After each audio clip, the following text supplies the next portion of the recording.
नमस्कार मंडळी, स्वागत आहे तुमचं आमच्या चॅनलमध्ये। आवाज महामुंबईचा, शोध बातमीचा, कौल मनाचा। चला तर मग आमचे चॅनल लाईक करा, शेअर करा आणि सबस्क्राइब करा। धन्यवाद। पर्यटकांनी बहरले घारापुरी बंदर। नाताळाची सुट्टी आणि वर्षअखेर साजरा करण्यासाठी रायगड जिल्ह्यातील उरण तालुक्यातील घारापुरी बंदर येथे पर्यटकांनी मोठी गर्दी केल्याचे दिसून येत आहे। घारापुरी हे एलिफंटा नावाने देखील ओळखले जाते। येथे सुमारे 2000 वर्षापूर्वी दगडात कोरलेली जगप्रसिद्ध लेणी आहेत। भारतीय पर्यटकांबरोबर अनेक पर्यटक इथे येतात। मुंबईमधून गेटवे ऑफ इंडिया येथून लॉन्चने आणि उरण जवळील मोरा बंदर येथून मचवाने तसेच न्हावा येथून देखील होडी मचवाने घारापुरी येथे समुद्र प्रवास करून जाता येते। येथील शैव लेणी प्रसिद्ध आहेत। त्रिमूर्ती शिल्प तर जगप्रसिद्ध आहे। महाशिवरात्री निमित्ताने येथे मोठी यात्रा भरते।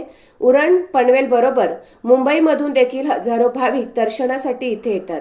पूर्वी इथे हत्तीचे मोठे दगडी शिल्प होते, त्यामुळे पोर्तुगीजांनी एलिफंटा नाव दिले होते। 1987 साली या लेण्यांना युनेस्कोने जागतिक वारसा घोषित केला।